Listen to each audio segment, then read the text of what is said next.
بسم اللہ الرحمن الرحیم۔ السلام علیکم خواتین و حضرات۔ استاذ امین احسن اصلاحی نے سورہ نساء کی پہلی آیت کی تفسیر کرتے ہوئے معاشرے کی تنظیم کے بنیادی اقدار بیان کیے ہیں۔ انہوں نے یہ بتایا ہے کہ جس معاشرے کی بنیاد وحدت آدم کے فلسفے پر رکھی گئی ہو، وحدت آدم کا مطلب یہ ہے کہ ہمارے ابو الآباء ایک ہیں، ایک خاندان کے ہم افراد ہیں، اور جس سوسائٹی کی تنظیم وحدت الہ پہ رکھی گئی ہو، گویا کہ اس آدم کو بھی اللہ ہی نے بنایا ہے۔ آدم و حوا کے خالق اللہ تعالیٰ ہیں۔ چنانچہ ہم سب کے ہاں، سارے آدم جتنے بھی لوگ ہیں، ان سب کے ہاں جو قدر مشترک ہے وہ یہ ہے کہ ہم ایک خدا کو مانتے ہیں، اس ایک خدا نے ہمیں پیدا کیا ہے۔ تو استاذ امین احسن اصلاحی نے سورہ نساء کی اس پہلی آیت کے تحت معاشرے کی تنظیم کے دو بنیادی اقدار یعنی وحدت الہ اور وحدت آدم کی طرف اشارہ کرتے ہوئے جو فلسفہ پیش کیا ہے اور جو قرآن کا فلسفہ پیش کیا ہے، اس کے نتیجے میں جو سوسائٹی وجود میں آتی ہے خواتین و حضرات، اس کی بہت اہم اور بہت بنیادی ایسے خصائص ہیں جنہیں ہمیں پیش نظر رکھنا چاہیے۔ اس سے پہلے کہ تھوڑی سی اس کی تفصیل کی جائے، میں چاہتا ہوں کہ آپ کے سامنے سورہ نساء کی اس آیت کو پڑھ کے بھی سنا دوں اور اس کا ترجمہ بھی کر دوں۔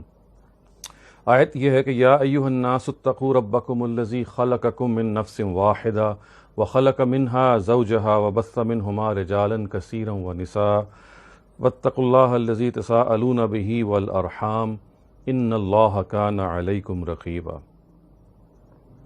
اس کا ترجمہ یہ ہے کہ اے لوگو، اپنے رب سے ڈرو جس نے تم کو ایک ہی جان سے پیدا کیا اور اسی کی جنس سے اس کا جوڑا پیدا کیا، اور ان دونوں سے بہت سے مرد اور عورتیں پھیلا دیں، اور ڈرو اس اللہ سے جس کے واسطے سے تم باہم دیگر مدد کے طالب ہوتے ہو، ڈرو قطع رحم سے، بے شک اللہ تمہاری نگرانی کر رہا ہے۔ خواتین حضرات، یہ وہ آیت ہے جس کے تحت استاذ امین احسن اصلاحی نے یہ بیان فرمایا ہے کہ ہم جس سوسائٹی میں جی رہے ہیں، جس سوسائٹی کی تشکیل اللہ تعالیٰ اپنے قرآن کے ذریعے سے ہمیں ہدایت کے طور پہ بتانا چاہتا ہے، وہ یہ ہے کہ سب سے پہلی بات تو یہ ہے کہ ہمیں اس ایک خدا کو ماننا ہے جس نے ہمیں پیدا کیا ہے، اس کا تقوی اختیار کرنا ہے، اس سے ڈرنا ہے، اور اس کا مطلب اصل میں یہ ہے کہ اپنے آپ کو ایک رسپانسبل انڈیویجول کی جگہ پہ رکھنا ہے، ایک ذمہ دار فرد کی حیثیت سے زندگی گزارنی ہے۔ اس کی وجہ یہ ہے کہ اگر خدا نے ہمیں بنایا ہے اور اس کے بنانے کا ایک مقصد ہے، اور اس نے اگر ہمیں خیر و شر کا شعور دیا ہے، تو پھر یہ ہو نہیں سکتا کہ وہ ہماری اکاؤنٹیبلٹی نہ کرے، یہ ہو نہیں سکتا کہ پھر وہ ہمارا حساب نہ کرے، یہ ہو نہیں سکتا کہ وہ ہمیں کسی نہ کسی پہلو سے جس میں ہمارا اختیار موجود ہے وہ ہمیں اکاؤنٹیبل نہ ٹھہرائے۔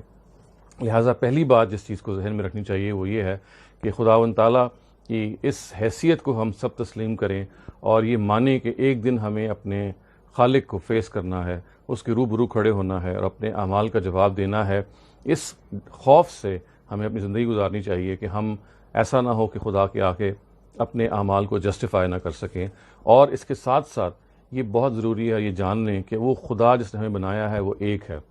اس کا پیغام، اس کی جو بھی اس نے ہمیں تفصیل بتائی ہے ہدایت کے طور پہ، وہ اس چیز سے سٹیم کرتی ہے، اس چیز سے اس کا آغاز ہوتا ہے کہ وہ ایک خدا ہے، اور اس نے جب اس کائنات کو بنایا تو تنہا اس کائنات کو بنایا، اور وہ تنہا اس کا الہ ہے، تنہا اس کا رب ہے، وہی اس کی پرورش کر رہا ہے، اس کے ساتھ کوئی شریک نہیں ہے۔ چنانچہ ہمیں خدا کی عبادت کرتے ہوئے، خدا کی اطاعت کرتے ہوئے، خدا کے ساتھ معاملہ کرتے ہوئے یہ ذہن میں رکھنا چاہیے کہ وہ ایک خدا ہے جس کے آگے ہم جواب دیں ہیں۔ ہمارے اپنے ذہن کے لحاظ سے اگر ہم کسی کو خدا کی خدائی میں کسی پہلو سے بھی شریک کرتے ہیں تو بہرحال یہ وہ چیز ہے جس کو اللہ تعالیٰ ہی کہتے ہیں کہ اگر یہ جانتے بوجھتے کیا جائے تو اس کو شرک کہا جاتا ہے، اور اسی شرک کی پھر کوئی معافی خدا کے ہاں نہیں ہے۔ وحدت آدم کا مطلب خواتین و حضرات یہ ہے کہ ہم آدم و حوا جو ہمارے ابو الآباء ہیں، جو ہمارے پروجینیٹرز ہیں، وہ ان سے ہم وجود میں آئے ہیں۔ چنانچہ جو اس کی اہم ترین کرولری ہے، جس کی جو اہم ترین جو اس کے لوازم میں سے ہے، وہ یہ ہے